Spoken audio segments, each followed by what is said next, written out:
Amen. Alors, je voudrais rapidement avancer un peu dans le message parce que le Seigneur m'a quand même donné quelques paroles. Nous avons nos 3 versets de base. Proverbe 14, verset 28. Quand le peuple est nombreux, c'est la gloire d'un roi. Quand le peuple manque, c'est la ruine du prince. Matthieu 9, verset 37 dit: alors il dit à ses disciples, la moisson est grande, mais il y a peu d'ouvriers. Et finalement, Ézéchiel 22, 30 dira: je cherche parmi eux un homme qui élève un mur, qui se tienne à la brèche devant moi en faveur du pays, afin que je ne le détruise pas, mais je n'en trouve point. Amen. Tu peux t'asseoir tout doucement dans la présence de Dieu. Quand vous mettez les 3 versets ensemble, vous vous rendez compte que le Seigneur recherche le nombre. Et hier, nous avons longuement parlé du besoin de croissance. Est-ce que quelqu'un qui était là hier, qui était là, qui a suivi le message d'hier,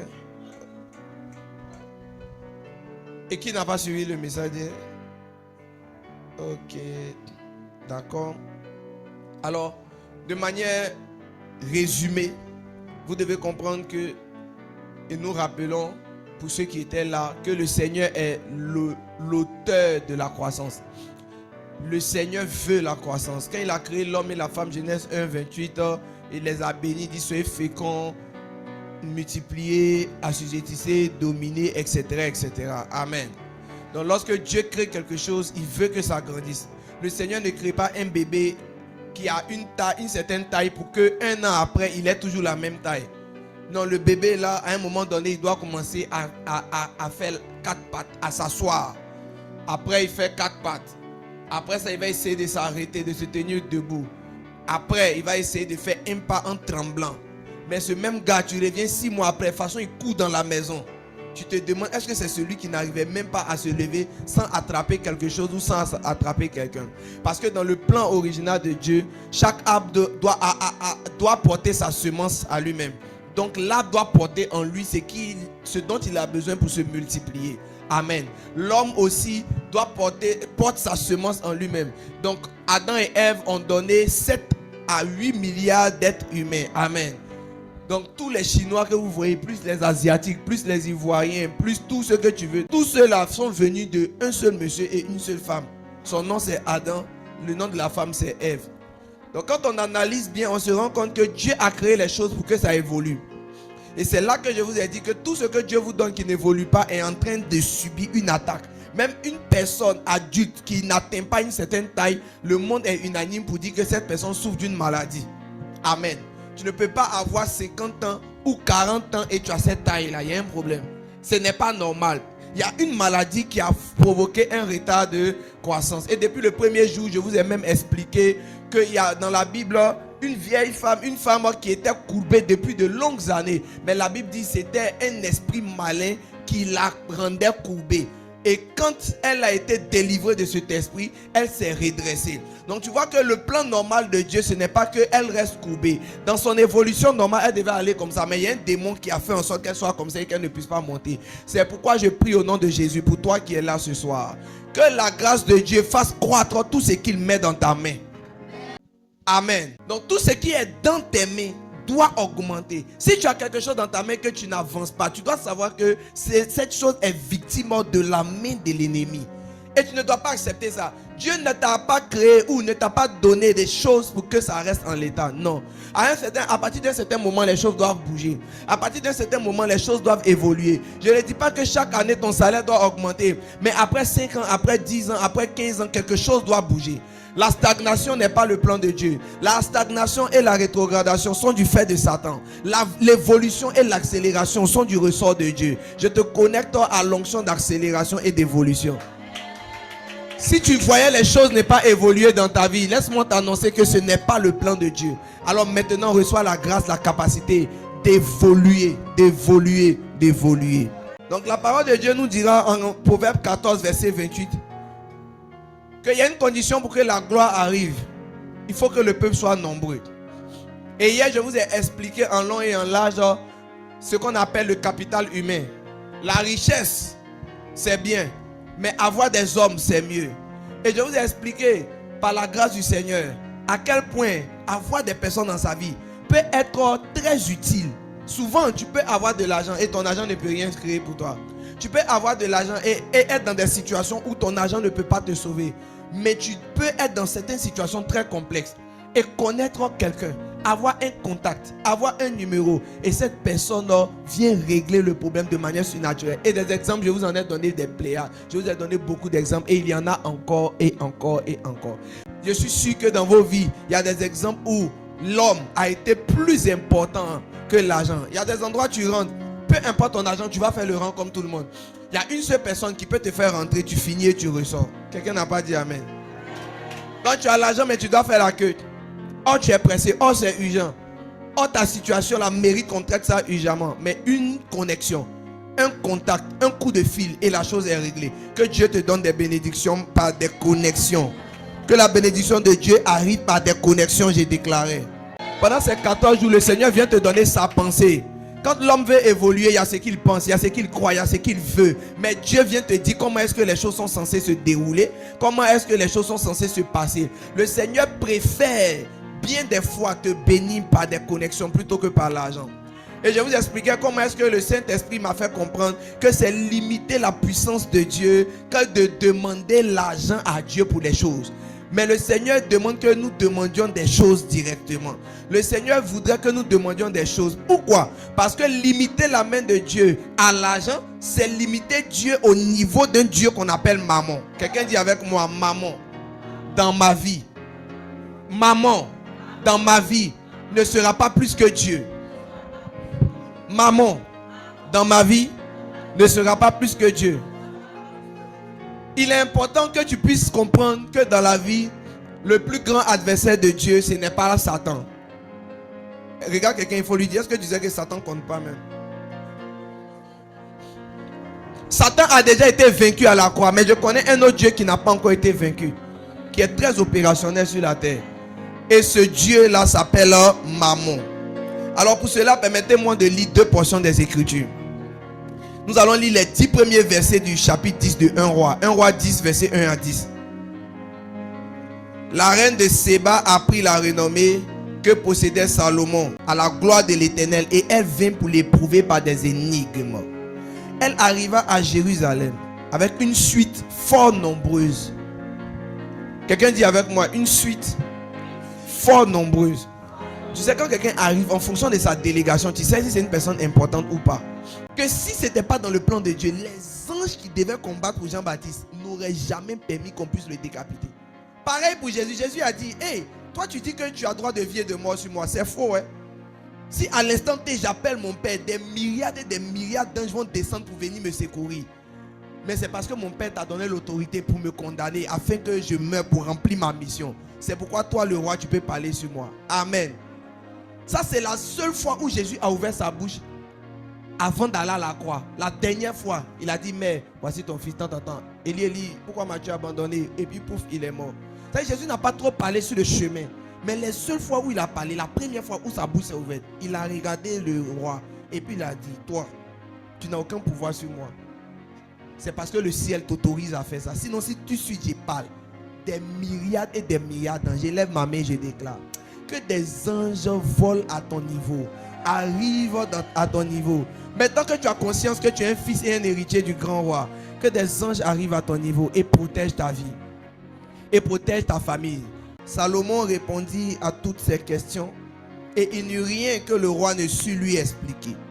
La reine de Séba vit toute la sagesse de Salomon et la maison qu'il avait bâtie et les mets de sa table et la demeure de ses serviteurs et les fonctions et les vêtements de ceux qui le servaient et ses échansons et ses holocaustes qu'il offrait dans la maison de l'Éternel. Hors d'elle-même, elle dit au roi, c'était donc vrai ce que j'ai appris. Ce que j'ai appris dans mon pays au sujet de ta position et de ta sagesse. Je ne le croyais pas avant d'être venu et d'avoir vu de mes yeux. Et voici, on ne m'en a pas dit la moitié. Tu as plus de sagesse et de prospérité que la renommée ne me l'a fait connaître. Heureux tes gens, heureux tes serviteurs qui sont continuellement devant toi, qui entendent ta sagesse. Béni soit l'Éternel ton Dieu qui t'a accordé la faveur de te placer sur le trône d'Israël. C'est parce que l'Éternel aime à toujours Israël qu'il t'a établi roi pour que tu fasses droit et justice. La païenne là est en train de devenir très spirituelle dans la main de Salomon là-bas. Il y a des choses quand les païens voient, ils sont obligés de contempler et de devenir des adorateurs. Que ta vie fasse quelque chose comme ça. Oh Dieu, oh Dieu, oh Dieu. Que d'ici la fin de l'année, un païen en voyant ce que Dieu a fait dans ta vie soit obligé d'adorer l'Éternel. Elle ne connaît pas Dieu, elle ne connaît rien. Elle est venue pour éprouver Salomon. Son but là, c'était de venir voir est-ce que ce qu'on dit de Salomon c'est vrai. Mais le temps qu'elle se rend compte, elle est en train elle-même d'apprécier que ce qu'on lui a dit, ce n'est rien.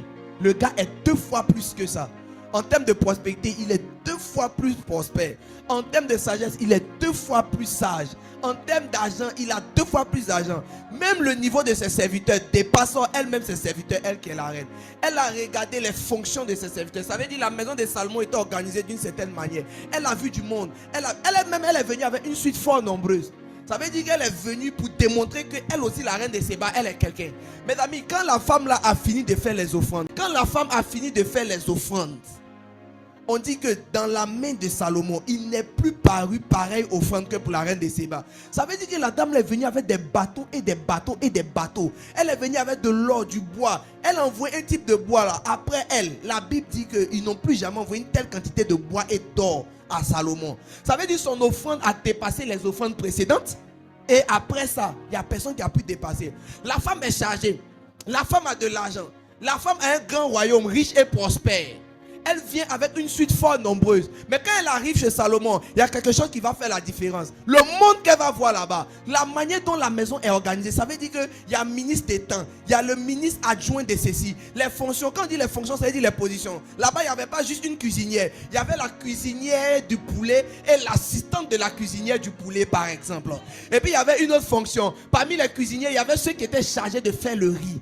Et puis, il y avait ceux qui étaient chargés d'envoyer, de servir le pain, de servir le vin. Il y avait une architecture qui a ébloui la reine de Séba. Quand elle est rentrée dans la maison de Salomon, elle a vu, oui, Salomon était sage, mais on dit que les vêtements des serviteurs l'ont impressionné, les fonctions qui existaient l'ont impressionné. La dame a regardé jusqu'à elle était ébahie. Elle dit vraiment, ceux qui sont auprès de toi, qui vivent dans ta maison, sont heureux. Que c'est certainement parce que Dieu aime Israël qu'il t'a placé là sur le trône pour gouverner. Il y a des villes qui font que les gens sont obligés de reconnaître que Dieu est dans le coin là. Quand on t'explique qui est la reine de Séba et l'admiration qu'elle est en train, tu sais, un président ne peut pas commencer à trembler devant toi pour te dire oh, parfaite, tu es là, hein? Ou bien Valérie, vraiment, tu es trop bien. Tiens, ceux qui sont avec toi sont heureux. Ça veut dire que le gars a compris qu'il est en dessous. Le président de ton pays ne peut pas trembler comme ça devant toi, mais il peut trembler comme ça devant le président des États-Unis. Parce qu'ils connaissent. Ça dit quand on se pèse, on sait que lui là il est lourd. Ceux-là ils ne sont pas lourds. Amen. Amen. Un jour il y a un président européen qui est en train de parler à un président africain, son homologue, mais il a commencé à le tutoyer. Ça dit sans faire exprès, il sent qu'il parle à son bon petit. Sans faire exprès. Tu sais quand tu donnes l'argent à quelqu'un, tu commences à ne plus trop le respecter trop là. Voilà, donc certainement, normalement il se vouvoie entre eux les présidents. Mais il a commencé à lui dire, tu sais, ça dit que c'est son bon petit. Mais il ne peut jamais dire ça au président de la Russie. Il ne peut pas faire ça. Mais le temps il va ouvrir ses yeux, il y a un missile qui est en train d'atterrir chez lui là-bas. Donc il est obligé de dire, oh vous, tu vois. Donc pour que quelqu'un d'élevé, ça baisse, ça veut dire qu'il a vu quelqu'un de plus élevé. La reine de Séba, elle est venue avec une suite fort nombreuse. Tu peux imaginer quelqu'un peut venir avec une délégation de peut-être 1000 serviteurs. Et puis la personne en partant, s'en va comme s'il est ton bon petit. Ça veut dire qu'il a trouvé combien de serviteurs chez toi? Le verset est là. On dit, elle donna au roi 120 talents d'or, une très grande quantité d'aromates et des pierres précieuses. Il ne vint plus autant d'aromates que la reine de Séba en donna au roi Salomon. Ça dit qu'elle a fini de donner les aromates, c'est les choses pour parfumer, les éléments de senteur, les huiles, les saisies. Quand elle a fini d'envoyer tout ça, on dit Israël n'a plus jamais reçu une telle quantité. Ça veut dire que la dame là, elle est venue d'une manière forte. Elle est venue, elle dit, on parle de Salomon, je m'en vais dans sa maison. C'est comme ça que les païens viennent à l'église. On dit de Dieu, ils bavardent dans la rue, on ne peut pas respirer là. Ils se sapent et puis ils viennent à l'église. Et puis toi, ils te trouvent en tapette. Et puis quand c'est comme ça maintenant là, ils méprisent ton Dieu définitivement. Imagine-toi. Si un cran d'une ville descend dans une église, il va mépriser notre Dieu. On va l'aider à mépriser notre Dieu. Salomon n'a pas laissé la dame la mépriser. C'est-à-dire la manière dont il a organisé ses serviteurs. La manière dont les gens même ont compris que, peut-être pas spécialement pour la reine de Séba, mais ils se sont dit qu'on a un Dieu à présenter. Tu comprends, non? On a un Dieu à présenter. Imagine, elle vient avec 1000 serviteurs et puis elle trouve 2 serviteurs dans la maison de Salomon. Automatiquement, elle le banalise. Jean Salomon, toi, tu es intelligent, c'est tout. Hein? Sinon, il n'y a rien. Si tu étais si intelligent, même qu'on le disait, où sont les personnes qui sont au service de ce grand Dieu? On dit ton père était l'ami de Dieu, l'homme selon le cœur de Dieu. Tout ce qu'il a pu te transmettre, c'est une maison avec 100 serviteurs. Mais Salomon, moi qui ne suis pas un enfant d'Israël, parce qu'Israël c'est le peuple de Dieu, moi qui ne suis pas une fille du peuple choisi de Dieu, regarde ma délégation. Regarde ma délégation. Regarde la délégation. Et viens. Et dis-moi, où est ton Dieu? En fait, c'est une question qui ne se dit pas. Mais derrière les intentions de la reine de Séba, quand tu vois comment elle est arrivée, tu sens qu'elle est venue évaluer les choses. On dit qu'elle est venue avec des énigmes pour les prouver. C'est-à-dire qu'elle est venue avec des questions. Salomon dit, tu es sage. Mais que penses-tu de si un jour, des gens pourront aller sur une autre planète que la Terre? Parle Salomon. Le niveau de Salomon a calmé la femme. Elle a fini par donner des offrandes. À quel moment une église commence à devenir prospère? Une église commence à devenir prospère quand les gens ont élevé le niveau et que même les païens sont obligés de faire des offrandes. Parce qu'ils reconnaissent que là, il y a quelque chose de supérieur. Les Babyloniens là, ils ne sont pas chrétiens. Mais quand ils ont retrouvé dans Daniel des lumières, la femme de Nebuchadnezzar a dit au roi, elle dit, quand ton père le roi là, était là, on a trouvé chez un gars des lumières. Ça veut dire que les gens s'inclinent seulement quand ils ont vu qu'il y a plus grand qu'eux. C'est pourquoi Jésus dira en Matthieu, il dit que votre lumière luise ainsi devant les hommes, afin qu'ils glorifient votre Père qui est dans les cieux. Maman Philo, il y a des gens qui vont jamais glorifier notre Père qui est dans les cieux, jusqu'au jour où ils vont te voir habillé et tu as l'or de la tête jusqu'aux pieds. Ils vont commencer à se demander, attends, la maman tranquille qu'on voyait au quartier là, à quel moment elle a sorti une Range Rover? À quel moment? C'est là, ils vont venir maintenant dans ton église pour voir. Toi tu entends quoi? Et puis tu es passé de 0 à Range Rover. Vous comprenez ce que je suis en train de dire? Les hommes sont là, ils observent. Ils se disent que le Dieu qui est le plus fort va enrichir ces gens. Le Dieu qui est le plus fort aura une certaine structure. C'est pourquoi même quand un président quitte quelque part en Occident, après des années pour des raisons que vous savez, et revient en Côte d'Ivoire, il passe dans certaines églises pour saluer, mais il y a des églises où il n'entrera jamais. Pas parce qu'il ne peut pas, il veut bien, mais c'est comme si votre Dieu là est différent de eux, leur Dieu. Tu vois l'idée? Est-ce qu'il y a quelqu'un ici qui a envie que les différents reines de Séba que nous avons dans notre ère, dans notre temps, les gens qui ne connaissent pas Dieu, les gens qui n'ont pas forcément de lien avec Dieu, respectent notre Dieu? On ne devient pas serviteur parce qu'on n'a rien à faire. On devient serviteur parce qu'on comprend qu'on est dans un plan global. On devient serviteur parce qu'on comprend qu'on répond à quelque chose. Mes amis, après ces 14 jours de jeûne, je prie que Dieu vous fasse comprendre que chaque fois que vous vous déplacez et que vous entrez dans l'ecclésia, dans l'institution, ecclésia veut dire l'Assemblée nationale, l'Assemblée de délibération de Dieu. Donc quand vous rentrez dans l'Assemblée nationale de Dieu, que Dieu vous fasse comprendre que votre manière de vous habiller, ce que vous transportez, ce que vous avez compte. Ça compte. Parce que les hommes regardent et puis se disent, mais finalement, que vais-je aller chercher chez ce Dieu-là? Parce que même le gars qui n'a pas leur Dieu là, il est plus, c'est-à-dire il fait envie, il est plus attrayant, il est plus chic. Quand on le regarde même, on se dit que c'est là-bas, il y a les bonnes choses. Mes amis, ce n'est pas une question de j'ai l'argent ou je n'ai pas l'argent, c'est une question de je comprends mon identité. C'est une question de je comprends mon identité. Les gens qui étaient les serviteurs dans la maison de Salomon n'étaient pas moins que des serviteurs, mais leur identité a évolué. Ils avaient une grande identité. Ils étaient les serviteurs, oui, mais de la maison de Salomon. Qu'un serviteur du grand Dieu commence à épouser cette nature. C'est ce qui peut faire que tu as une seule veste et tu la portes tous les jours que tu viens à l'église. Et quand tu finis après la fin de la semaine, tu la laves au pressing et tu reviens encore la semaine prochaine. Ce n'est pas que tu n'as pas des habits à porter, mais tu comprends qu'il y a une qualité d'habit qui ne fait pas la gloire de ton roi. Lisez avec moi les vêtements. On dit qu'elle a vu les vêtements. Où sont tes vêtements, bien-aimés? Où sont tes vêtements? Où sont les vêtements? Mes amis, où sont les vêtements? Il faut qu'il y ait une soif dans notre cœur et Dieu va maintenant venir remplir et combler cette soif. Étancher cette soif. Que Dieu te donne des vêtements.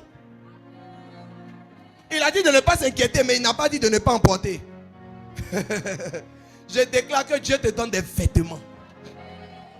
Je déclare que Dieu te donne les moyens de te coiffer, de faire des belles coiffures, de faire des belles tresses, d'avoir de belles chaussures, d'avoir de beaux assortiments. Tu sais que souvent tu es habillé et puis le sac se marie avec la chaussure. Il y a une certaine gloire que tu dégages. Il y a une certaine... prêtez-moi le mot. Il y a une certaine fierté de Dieu que tu crées chez les gens. Quand l'enfant de Dieu même là, quand il n'est pas sapé même là, il est déjà glorieux. Mais quand il peut mettre les vêtements, oh my God, les vêtements de ceux qui le servaient, les serviteurs de Dieu dans la maison de Dieu, regardez vos vêtements et dites-moi, est-ce qu'un païen peut honorer Jésus?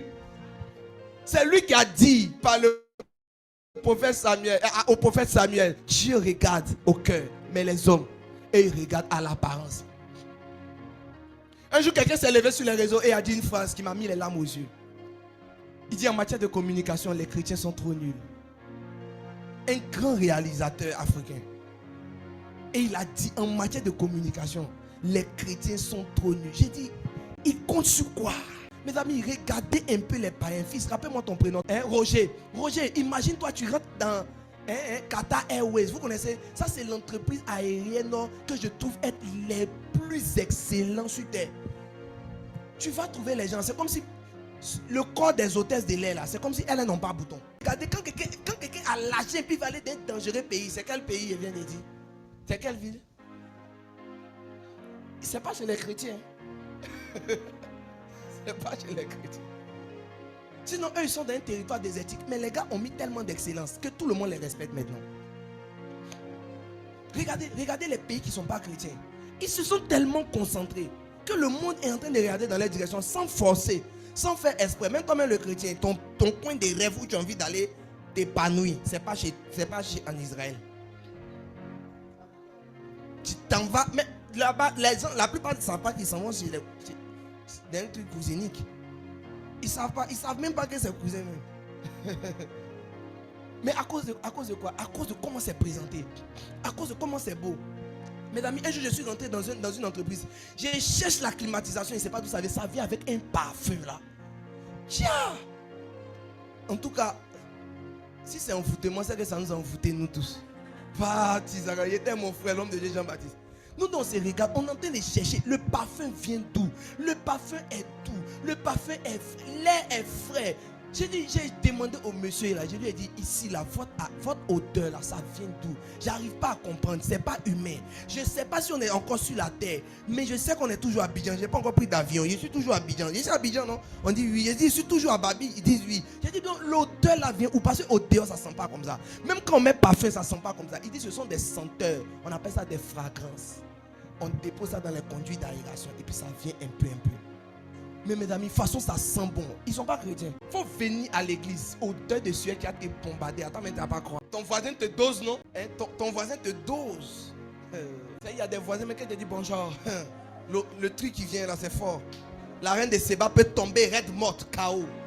Regarde un voisin, il faut dire voisin, ça fait combien de jours? Ça fait combien de jours que l'autre n'a pas touché? La propreté, ça impose le respect. Les serviteurs de Dieu doivent être propres. Il n'y a pas de gloire à te balader et les habits sales. Il faut arrêter, c'est pas bon. Jésus m'envoie te dire que ça ne l'honore pas, ça ne le glorifie pas. Il faut t'habiller bien. On ne te demande pas de porter des habits luxueux, on te demande de porter des habits propres, des habits présentables. Apprenez à porter des souliers pour venir à l'église. Ça honore votre Dieu. C'est pas moi que ça honore qui? Votre Dieu. Apprenez à vous habiller décemment. Vous tous qui portez les mini, les choses qui font honte à Dieu, arrêtez. Apprenez à avoir des voiles, préservez-vous, allez afficher. En fait, tu dois comprendre que tu transportes le témoignage. Ça dit, comment quelqu'un verra ton Dieu? C'est toi qui transportes cela. Il y a une manière de partir à l'église qui dit aux gens que ça là c'est un faux coin. Ne vous fatiguez pas pour aller là-bas. Non, ça va se débrouiller là-bas. Oui, il y a une manière, quand tu sors de ta maison, tout le monde dit que personne ne peut respecter ton église, personne. Il y a une manière, c'est la raison pour laquelle quand il y a un événement spécial, tu t'habilles jamais n'importe comment. En fait, c'est comme si ta révélation de qui est ton Dieu arrive avec les événements spéciaux. Dimanche de Pâques, je n'ai jamais vu quelqu'un porter tapette aller à l'église. C'est comme si là, on se rend compte que hey, Dieu arrive maintenant. Donc nous, ces serviteurs-là, on doit être d'une certaine manière. Ce n'est pas plus un manque d'argent qu'un manque de conscience. C'est-à-dire les gens n'ont pas conscience qu'ils transportent le témoignage de Dieu. Salomon aurait pu gâter le nom du Dieu d'Israël. Juste si on était arrivé et puis trouver la saleté dans sa maison. Il y a des gens, quand ils boivent l'eau, ils jettent ça. Ils mangent du chewing-gum, ils collent ça. Tu as des attitudes qui montrent que ton Dieu n'est pas un grand Dieu, c'est un petit Dieu. C'est un petit Dieu. Bien vous dire, les dieux africains ont échoué. Regardez comment leurs adorateurs sont sales, ratés, pauvres, mécréants, misérables dans les coins. Je n'ai jamais vu un adorateur de fétiche qui est bien. Tous ceux qui sont bien, ils sont Illuminati. C'est-à-dire que même pour faire, c'est Satan chez les gars là, qui est puissant. Qui a compris ce que j'ai dit? Regardez nous nos sorciers. Quand tu arrives dans un coin, on dit que lui là c'est un sorcier là. Il manque quelques dents, il est vieux, il est sale, il n'est pas propre, il vaut rien. Et puis il est assis sur un arbre là-bas, en train de mourir, criant, déjà c'est os, il suce comme ça. Ça c'est le genre de serviteur de Satan. Ça lui ressemble. Satan là, il vaut rien, il est nul. Maintenant, je suis en train de te parler de Dieu, des gens qui ont une certaine conscience. Le même faux Dieu, Satan là, quand il est chez les gens qui ont une certaine mentalité là, ils font du n'importe quoi.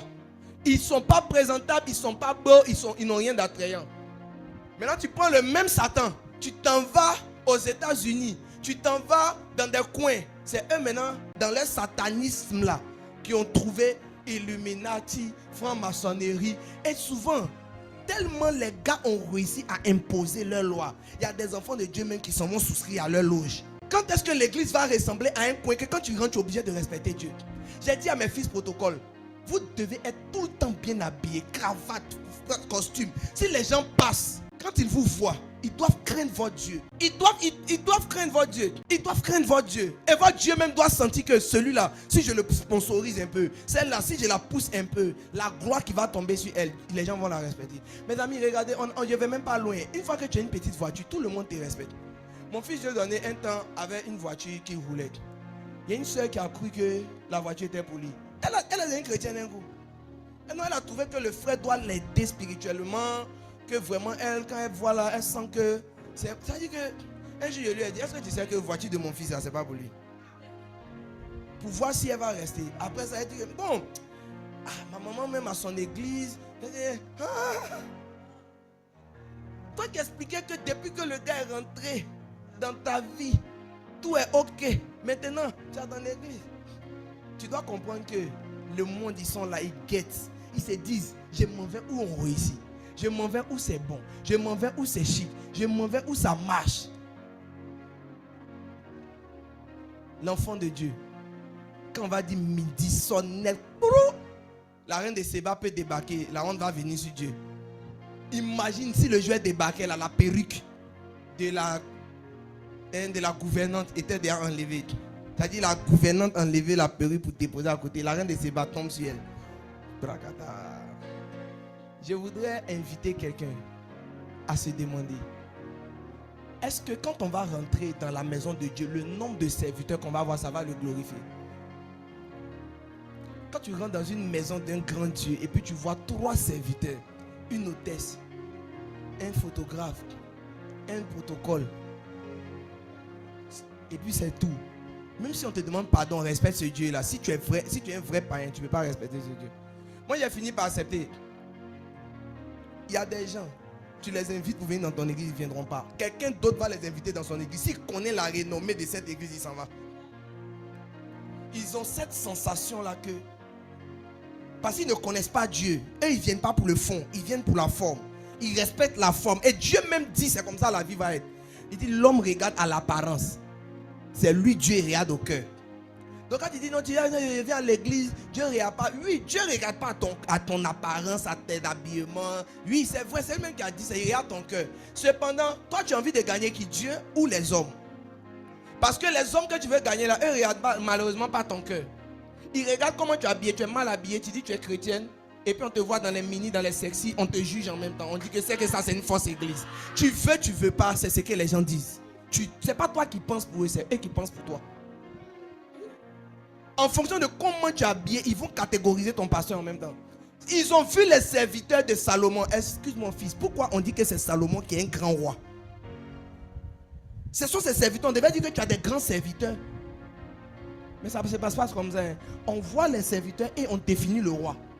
On regarde en bas pour dire en haut est bon ou en haut n'est pas bon. Donc quand on nous regarde, on définit si notre Dieu est puissant. Tu peux crier au bout des... La plupart des évangélistes que les gens voient dans la rue, la personne ne les calcule. Tu sais pourquoi? Parce qu'ils sont mal habillés. Essaie de poster un costume croisé, de garer une voiture, même si c'est location. Dépose baffe là et commence à prêcher, je te promets, les gens vont plus te respecter. Personne viendra te dire, il faut diminuer ton volume. On dit, il faut diminuer ton volume à celui qui est en tapette et qui bavarde. Pourtant ton message est bon. La Bible dit, il y a un homme qui était très sage, qui a sauvé la ville. Mais les gens l'ont oublié, l'ont méprisé. Parce qu'il était pauvre. Tu dois haïr la pauvreté. Tu dois détester te balader en haillons. Tu dois accepter que tu es investi de l'autorité qui révèle la gloire de Dieu. Si tu es belle, c'est bon pour ton Dieu. Si tu es vilaine, c'est pas bon pour ton Dieu. Il n'y a pas de beauté de visage. Je n'ai pas de beauté de te préparer. Parce que la beauté, c'est pas seulement la face. La beauté, c'est tout un ensemble. Si tu es habillé comme un gars, tu as bien harmonisé les couleurs. Vous-même regardez, quand quelqu'un porte en haut jaune, en bas rouge, chaussures vertes, tout le monde rit. Est-ce que nous, on le connaît? Peut-être qu'il a plus d'argent que nous, mais on rira. Jusqu'à ce qu'on vienne nous dire, tu ris, mais lui, il a plus d'argent que toi. Et alors, c'est son habit qu'il a porté qui fait rire. C'est pas lui qui fait rire, c'est combinaison là. Donc, tu es d'accord avec moi que peu importe comment tu es amoureux de Dieu, les gens se regardent ce que tu as mis sur toi. C'est pas moi qui ai créé le verset. Elle a vu les fonctions. Elle a vu les fonctions. Demain, on va voir certaines fonctions dans l'église. Il y a des églises où quand les gens rentrent, spirituellement parlant, ils sont convaincus parce qu'il y a de la prière. Quand il n'y a pas la fonction, c'est-à-dire il n'y a pas le poste de prière, quand il n'y a pas de personnes en position de prière, il y a une forme d'adhésion qui ne naît jamais dans le cœur des gens. Le nombre vient avec la prière. Mais ça, je laisse. Demain, on gère ça. Maintenant, regarde ici. On dit les mets de sa table, c'est-à-dire le type de nourriture qu'il mangeait. On dit la maison où ses serviteurs dormaient, les fonctions et les vêtements de ceux qui le servaient. Ses chansons et même le type d'holocauste, donc le type d'offrande que les gens faisaient dans la maison de Salomon a impressionné la dame. C'est Salomon qui est le gars, lui peut tuer des milliers de bêtes pour Dieu. C'est-à-dire, il a une manière de faire une offrande. C'est-à-dire, quand Salomon vient, si c'est toi, tu es Salomon, tu fais une offrande de 1 million, tout le monde est impressionné. On dit, c'est quel Dieu ça? Nous tous, on sait Dieu. Mais c'est comme si quand les gens regardent notre bishop, le révérend Wafo, et puis nous regardent, c'est comme si, bon, pour l'instant, on dirait que nous, on n'a pas encore commencé à servir le bon Dieu. Voilà. C'est que c'est Dieu aussi, mais tout le monde est plus convaincu que lui, c'est Dieu. Et nous, on va vers le Dieu là. Maintenant, je vais te poser la question. Il a fait quoi de spécial que les autres? C'est juste que, quand tu l'observes bien, la gloire de Salomon, et ce qu'on pourrait voir chez Salomon, on voit ça chez lui, donc on respecte le Dieu en question. Que la vie que le Seigneur t'offrira à partir de maintenant ramène la gloire à Dieu. Il dit qu'il voie votre lumière. Puissiez-vous briller au nom de Jésus. Que Dieu mette dans ton cœur le désir de porter valablement, de porter fièrement l'étendard du royaume. Que quand les gens te voient, ils respectent ton Dieu. Souviens-toi que quand les gens te regardent, ils ont un avis sur ton Dieu. On ne fait pas l'effort d'être présentable juste parce qu'on est pasteur. On fait l'effort parce que ce que tu es devant les gens ici, c'est ce qu'ils vont dire que ton Dieu est. C'est tout. Alors, on me juge, on te juge, on le juge, on apprécie, on regarde tout le monde. Je vous assure, si vous avez rendez-vous avec un préfet, peu importe votre degré de pauvreté, il y a des habits que vous ne porterez jamais. Parce que vous ne voulez pas que le préfet, vous ne voulez pas que le grand type vous donne un certain niveau. Moi, un jour, j'ai vu une dame arriver. Je me suis dit, tiens, la dame, elle doit être riche. Quand elle a commencé à parler le français, j'ai senti que c'est les habits là seulement qui sont jolis. Sinon, on l'attendait, il n'y a pas grand chose dans la tête. Mais tu vois, c'est pourquoi la Bible dit que celui qui ferme sa bouche, il passe pour sage. Si elle n'avait pas parlé, qu'elle avait continué, j'allais là. Ça dit que j'allais me dire que peut-être la femme la plus riche de la ville est arrivée. Parce qu'elle était tellement habillée. Sur son bras, il y avait des trucs en or. À gauche ici, il y avait des choses. Elle avait, bon, en tout cas, elle avait des bagues, ce que je n'apprécie pas trop, mais en tout cas, elle avait beaucoup de bagues. Elle était là, elle avait mis les coiffes comme pour les, je sais pas si c'est Nigériens ou bien quoi là. Et puis elle avait des trucs, le pagnac, elle marche là, elle soulève comme ça. Et puis elle a, non, la dame là était bien truc même. Quand l'a appelé, il a dit, vous êtes dit, non. Ce niveau que tu me montres là, ça ne veut pas crier ce que tu as crié. Ça ne fonctionne pas comme ça. Donc, il a compris que c'était pour la circonstance. Et après, tout le truc qui sortait là, tu sentais que c'était une maman simple, mais qui a compris que le monde est un jeu d'impression. On ne te demande pas de vouloir impressionner pour paraître. On te demande de comprendre comment le système fonctionne. La reine de Séba n'aurait jamais respecté Dieu. Si Salomon avait pris ça à la légère pour dire que si Dieu connaît notre cœur, donc nous on peut porter quoi. Il a mis de l'excellence dans les tenues de ses serviteurs. Il a mis de l'excellence. Je connais des églises, la plupart des églises que vous respectez beaucoup, alors que toutes les églises devraient être respectées et respectables. Mais les églises qui sont respectées sont des églises où les serviteurs, quand on te donne le prix de la couture de l'uniforme, toi-même ton cœur te fait mal. Oui. On veut te dire 5 tenues comme ça, 150 000, 120 000, une tenue, 25 000, 35 000. Pourquoi les gens font autant d'efforts? Ce n'est pas qu'eux ils ont l'argent. Ils acceptent de payer ce prix parce qu'ils comprennent que l'honneur de Dieu en dépend. Sur la terre ici en tout cas. Dieu est déjà dans le ciel, il est glorieux. Mais quand les gens te regardent, je n'ai pas l'impression qu'ils respectent ton Dieu. Qu'à partir d'aujourd'hui, le Seigneur dit sa gloire à partir de nous. Ce n'est pas moi qui l'ai dit. Il a écrit qu'il voie votre lumière briller, qu'elle luise ainsi devant les hommes et qu'il glorifie votre Père qui est dans les cieux. Il y a quelque chose que tu dois faire sur la terre ici pour que les hommes glorifient ton Père qui est dans les cieux. Tes habits, tes fonctions et le nombre de serviteurs. Tous les enfants de Dieu devraient accepter de devenir serviteurs. Pas parce que j'ai quelque chose à faire dans l'église, mais je décide d'être dans un département, de bien m'habiller et d'être là. Parce que quand les gens voient que la maison de Dieu est remplie de serviteurs, bien habillés, bien dans des fonctions, avec des mets, etc., etc., ils respectent notre Dieu. Maintenant, la vraie question, c'est bien aimé. Est-ce que tu voudrais qu'on respecte ton Dieu? Parce qu'à partir de si tu sais Dieu et si tu es bien vêtu pendant que tu le sais, on peut respecter ou ne pas respecter ton Dieu. Ce que tu dis ne compte pas, c'est ce que tu fais qui compte. Que l'Esprit de Dieu qui m'a envoyé ce soir vous parler de la nécessité de devenir serviteur. Devenez serviteur pour la bonne raison. Pas parce que vous aimez la chose, vous devenez serviteur. Vous êtes bien dans votre service. Vous êtes bien dans vos fonctions. Parce que le résultat final de tout ça impose le respect de Dieu. Moi, je suis volontaire pour qu'on respecte mon Dieu. Je suis volontaire pour que le monde entier s'incline aux pieds de Jésus. La question c'est, est-ce que toi aussi, tu es volontaire? Alors pendant que tu te lèves, tu vas prier et dire au Seigneur si tu es volontaire ou pas.